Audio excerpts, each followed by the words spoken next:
Hey, this is Jim Crocker from Boardroom Metrics, day 47 of the coronavirus lockup. I have no idea what day it is. I think today's Tuesday, April the something. Over the past, especially the past week, I had a bunch of time to. It's been good.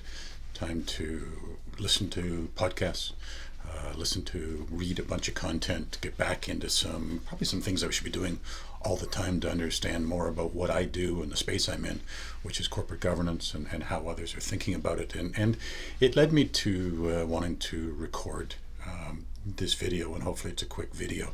I spend a lot of my time working with boards of directors and helping them understand the role of the board.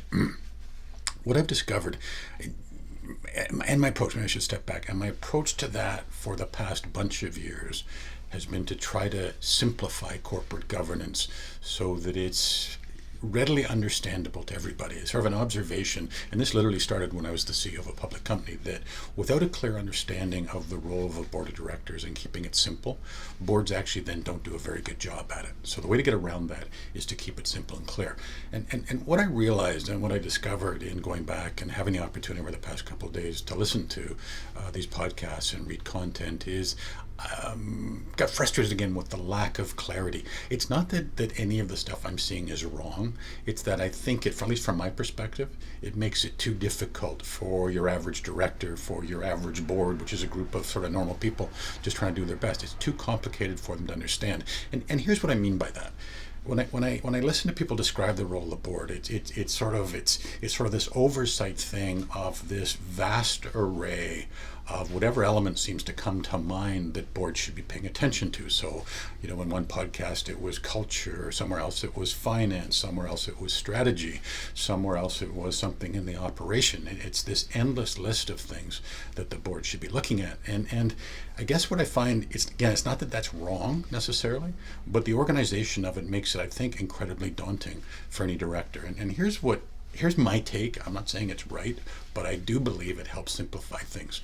When you think of the role of the board of directors, there are really only three things that a board needs to worry about. Right? Now there are sub-elements of each of these, but those three things are: number one, what are the killer risks? What are those things coming at the organization that could take it down? Number two, what's our strategy? Making sure that we have a strategy, that the organization has a strategy. Why do we have strategies? We have strategies for two reasons. One, to mitigate risk, and second, to execute our mission better. And then number three, holding the CEO accountable, measuring the CEO, because the CEO is the person that organizations hold accountable for executing the organization's strategy. And so all three are related, right? Risk leads to strategies, strategy leads to performance of the CEO. That's the role of the board. Now, underneath that, and I want to talk about risk just a bit, because boards spend a lot of time focused on risk. And what's interesting about this is almost every podcast I listened to, everything I saw was sort of how the lousy job, boards just aren't doing a great job of looking at risk. And again, I think it's because it's too complicated. I'd like to make a suggestion. Think of it this way. There are four what I call authors of risk, right? First author of risk is financial risk, right? Making a bad investment and doing something stupid. Second is legal risk, right? Doing something illegal and having that be a problem. The third, and I think this is where boards need to spend more time, coronavirus, COVID-19 would be a great example, is doing a better job of understanding external risks. So what are those things happening in the marketplace? They could be government regulation, they could be innovation, they could be a new virus, they could be just a whole host of things that come at an organization from outside of the organization. And then the final author of risk is internal risk. It's that operating risk. It's those things that we do internally in terms of how we operate that could be causing problems for us. Now, clearly underneath those four authors of risk, there's a lot of things that we may need to look at, and I think but I think the ability to put them into those buckets makes it much, much easier than having each individual, piece of risk be separate from that. Let me give you an example. I would view, lots of boards right now want to talk about culture, right? I would view culture as being part of the operating risk. That when we look at what's going on internally in the organization, we put culture in there. You look at competition, competitive risk. That's part of the external, right? So under each of the legal, financial, external market and internal operations, I think it's possible to come up with some focus areas that boards should be focusing on. One final comment on risk and the role of the board. I don't think I've been to a board meeting where there wasn't a fairly extensive focus on financial risk, right? Boards tend to focus on finances being, I'm not sure what it is, right? It's in the numbers, like are the clues to the fact there's something going wrong.